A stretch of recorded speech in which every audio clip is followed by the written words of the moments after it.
안녕하십니까. 이제 랩뷰를 시작하시거나 랩뷰를 사용하고 있는데 좀 더 체계적으로 배우고자 하시는 분들께 조금이나마 도움을 드리기 위해서 정기적으로 랩뷰 관련된 동영상 강좌를 업로드하고 있는 랩뷰 마스터 유튜브 채널입니다. 이번 시간에는 랩뷰 프로그램에서 많이 사용하는 구조 중에 하나인 포르프를 사용하는 데 있어서 입력 터미널을 운영하는 방법에 대해서 간단하게 살펴보도록 하겠습니다. 우선 강의를 시작하기 전에 구독과 좋아요 그리고 알람 설정을 해주시면 영상을 제작하는 데 큰 힘이 되겠습니다.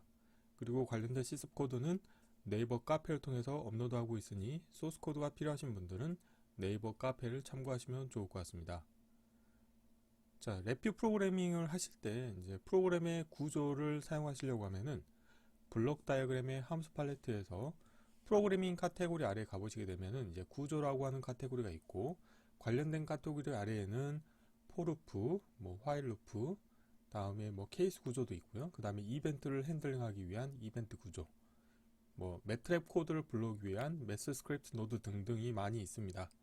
자, 그런데 오늘은 이 포르프를 사용해 볼 텐데요. 일단 포르프에 대한 도움을 보시게 되면은 서브 다이어그램을 n번 실행을 합니다. 여기서 이제 n이라고 하는 거는 포르프의 형태가 다음과 같은 모양으로 생겼고, 왼쪽 상단을 루프 카운트라고 합니다. 그래서 이 루프 카운트라고 하는 값에 어떤 n이라고 하는 정수 값을 인가하시게 되면은 그 n이라고 한 값만큼 반복 수행을 하는 코드가 되겠습니다.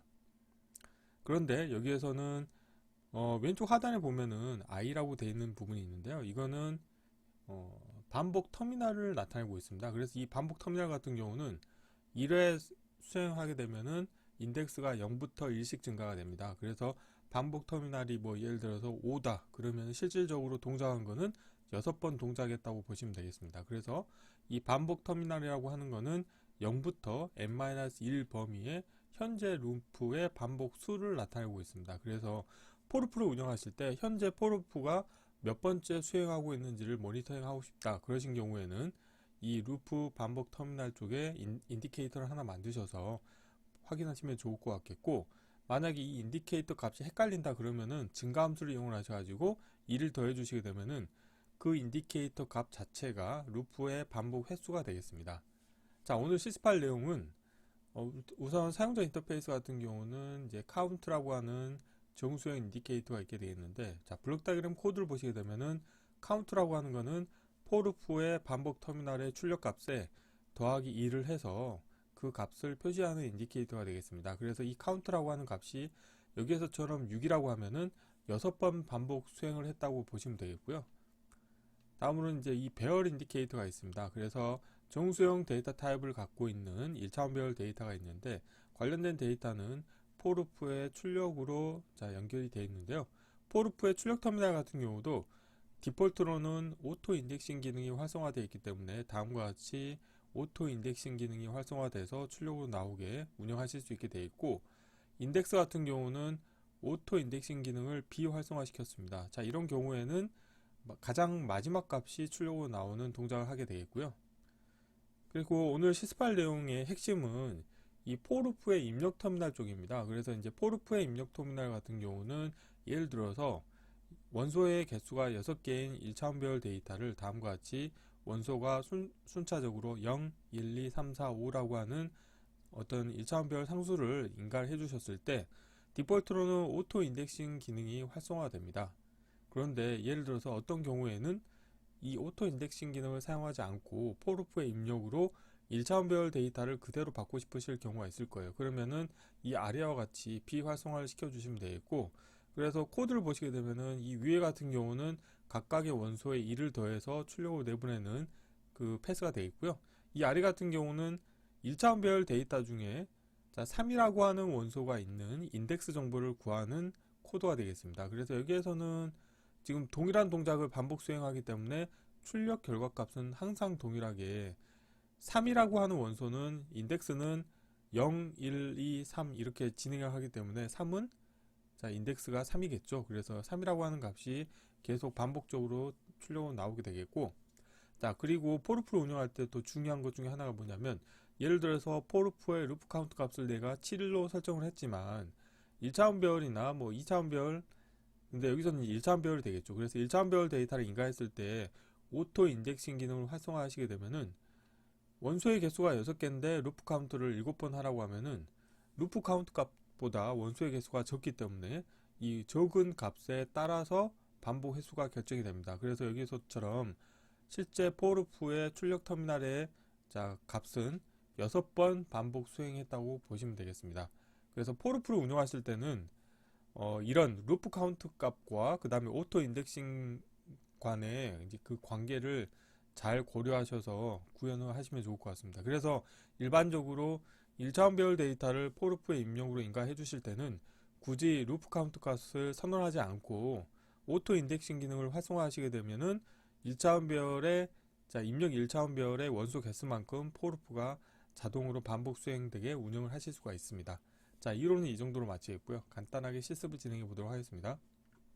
바탕화면에서 새로 만들기의 폴더에 포루프 입력 터미널 운영하기라고 하겠고요.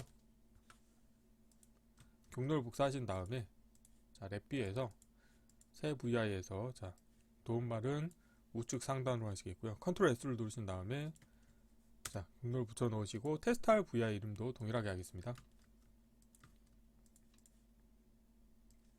바로 블록 다이그램 코드를 구현해 보도록 하겠습니다.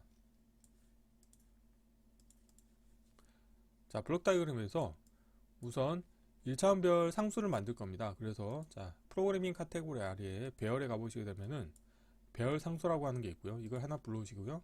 다음으로는 이제 배열의 원소로는 정수형 데이터 타입을 인가할 겁니다. 그래서 숫자형 카테고리에서 숫자형 상수를 하나 불러오시겠고요. 그 다음에 마우스를 드래그 하셔가지고 원소를 0, 1, 2, 3, 4, 5까지 하겠습니다.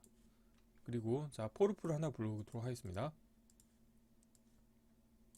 포루프의 입력으로 1차원별 상수를 연결하시게 되면은 자동으로 오토 인덱싱 기능이 활성화됩니다. 그래서 오토 인덱스 기능이 활성화되어 있고요. 그러면 우선 첫 번째로는 각각의 원소에 2를 더해서 출력으로 내보내 주도록 하겠습니다. 증가함수를 이용하셔가지고 출력으로 값을, 출력 터미널도 마찬가지로 오토 인덱싱 기능이 기본적으로 활성화되어 있고요.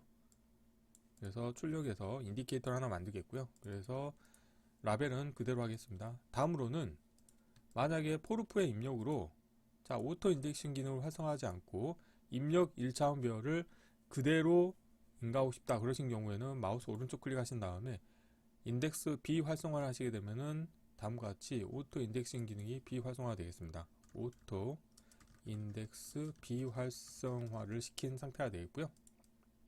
그래서 아래쪽 같은 경우는 1차원 배열 데이터 중에서 원디 배열 검색이라고 하는 함수를 이용해서 원소가 3인 그 인덱스 정보를 구해 보도록 하겠습니다. 그래서 원소 값이 3인 인덱스를 구하겠다 이렇게 하시면 되겠고요. 출력으로 관련된 값을 내보내는데 여기에서는 출력 터미널에서 마우스 오른쪽 클릭하신 다음에 터널 모드에서 마지막 값을 하시게 되면은 최종 마지막 값만 출력으로 얻으실 수가 있게 되겠고요. 여기는 그냥 인덱스라고 하겠습니다. 그리고 포루프의 반복 터미널 같은 경우는 그냥 인디케이터를 만드시게 되면은 0부터 증가하기 때문에 숫자형 카테고리에서 증가함수를 이용하셔가지고 2를 더한 다음에 인디케이터를 만들도록 하겠습니다. 그래서 이거는 카운트라고 하겠습니다. 이렇게 하시게 되면 이제 코드가 다 완성이 됐고요. 그리고 루프 카운트 값을 제가 하드 코딩을 하도록 하겠습니다. 7이라고 하겠고요. 프론트 패널로 가신 다음에 우선 배열에 대해서 정리를 해보도록 하겠습니다. 원소 사이즈 좀 줄이겠고 자리 맞춤은 가운데로 하겠습니다. 이 정도 보이게 하겠고요. 그 다음에 인덱스 정보와 그 다음에 카운트 값을 보도록 하겠습니다. 선택하신 다음에 자리 맞춤은 가운데로 하겠습니다. 필요 없는 것들은 보이지 않도록 하겠고요. 함수 팔레트도 닫겠습니다. 실행을 해보면 출력 배열로는 각각의 원소에 1이 더한 결과값이 나오죠. 그래서 1, 2, 3, 4, 5, 6이라고 하는 값이 나왔고, 그리고 아래 같은 경우는 원디 배열 검색을 계속 반복적으로 하기 때문에 인덱스가 3인 경우는 0, 1, 2, 3 그래서 인덱스가 3이 되겠죠. 그래서 인덱스 출력 값은 3이 나오고요. 카운트 값은 여기서 보면은 루프 카운트 값이 7이지만 입력 원소의 개수가 6개이기 때문에 포루프의 입력 값 중에 작은 값만큼 반복을 하게 되겠습니다. 그래서 여기는 6이고 원소의 개수가 6개죠. 6개의 원소고, 근데 루프 카운트 값이 7이기 때문에 이때는 이 6개의 원소 개수만큼만 반복을 하게 됩니다. 그래서 카운트 값은 6이라고 하는 결과 값을 얻으실 수가 있게 되겠습니다. 그래서 이번 시간에는 간단하게 이제 포루프를 운영하실 때 입력 터미널 부분을 오토 인덱싱 기능을 사용할 거냐, 아니면 오토 인덱싱 기능을 비활성화해서 운영을 할 것인지에 대해서 사용하는 방법, 그리고 반복 터미널 값은 0부터 1씩 증가한다는 부분, 그리고 루프 카운트 값과 그 다음에 오토 인덱싱으로 연결되는 입력 배열의 원소 개수 2개 중에서 작은 원소 개수만큼에 해당하는 수로 이제 포루프가 반복 수행이 되는 것을 확인하였습니다. 이번 강좌는 이상으로 마치겠습니다. 감사합니다.